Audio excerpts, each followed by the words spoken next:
छत्रपती संभाजीनगरमध्ये सेवानिवृत्त प्राध्यापकाच्या खुनाची घटना घडली। घातपाताची शंका असल्यानं स्वतः सोबत बंदूक घेऊन बाहेर पडलेल्या प्राध्यापकांनाच त्याच बंदुकीतनं गोळी घालण्यात आली। 50 लाखांच्या व्यवहारातनं निर्माण झालेला वाद, बनावट मैत्री आणि थरारक कट यामुळे हा खून अत्यंत अजय देवगणच्या दृश्यम या चित्रपटाप्रमाणेच नियोजनबद्ध पद्धतीनं केल्याचं तपासात उघड झालं असून आरोपींनी गुन्हा लपवण्यासाठी चित्रपटालाही मागे टाकणारी युक्ती वापरल्याची धक्कादायक बाब समोर आलेली आहे। या संदर्भातला हा स्पेशल रिपोर्ट पाहूया।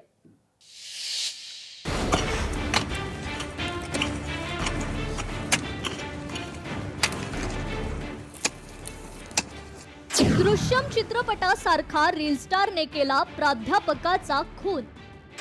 प्राध्यापकांना त्यांच्याच बंदुकीतून गोळी घातली। पोलिसांना चकवा देत मृतदेह पुरून ठेवला। वेब सिरीज आणि अल्बम बनवण्यासाठी आरोपीनं 50 लाख रुपये प्राध्यापकाकडून घेतले होते। उधार दिलेले पैसे परत मागणाऱ्या प्राध्यापकाला चित्रपट स्टाईलनं संपवण्याची आरोपी विशाल राठोडनं 1.5 महिन्यापूर्वीच खुनाचा कट रचला होता।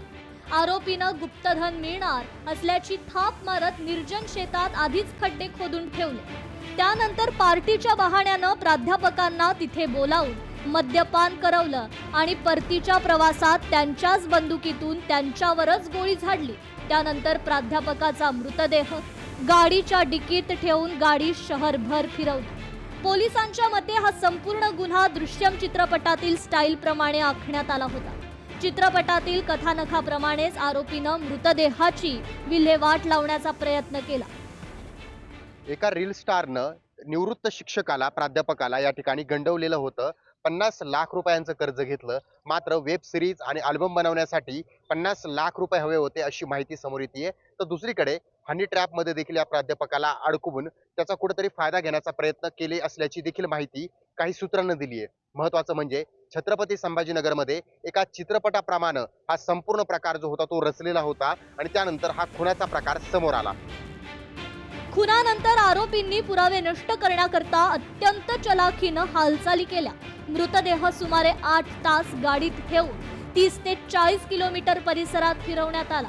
मोबाईलचे लोकेशन्सची दिशाभूल करण्यासाठी ते वारंवार बदलण्यात आले। शेवटी गेवराई तांड्यात त्यानं मृतदेह पुरला। मात्र सीसीटीव्ही फुटेज, कॉल रेकॉर्ड आणि साक्षीदारांच्या जबाबामुळे आरोपींनी रचलेली कथित कथा उघड झाली।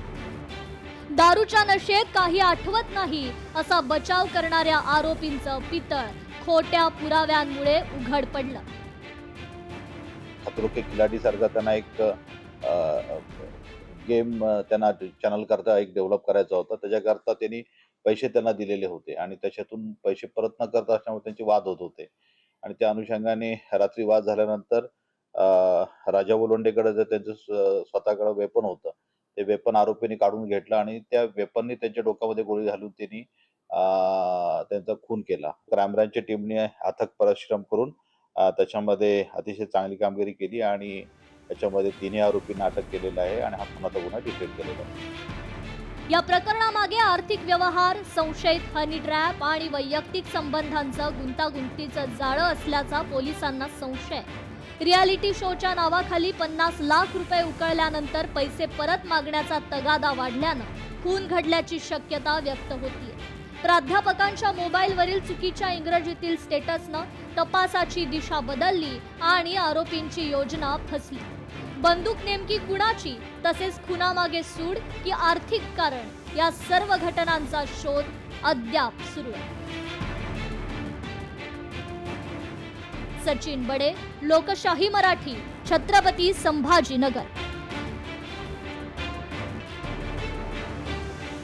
मेसेजमध्ये संपूर्ण ही माहिती देण्याचा प्रयत्न करण्यात आला किंवा ज्या मेसेजमध्ये मी बाहेर आहे हे सांगण्याचा प्रयत्न त्या शिक्षकाच्याच मोबाईलवरून या तरुणांनी केला। मात्र त्यामध्ये स्पेलिंग मिस्टेक जी होती तीच कुठेतरी या संपूर्ण खुनाची कडी उलगडणारी ठरली।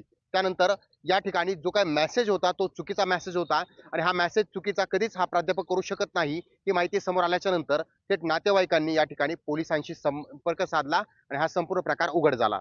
सचिन बडे, लोकशाही मराठी, छत्रपती संभाजीनगर। लोकशाही मराठी, ऐका, पहा, जागरूक रहा।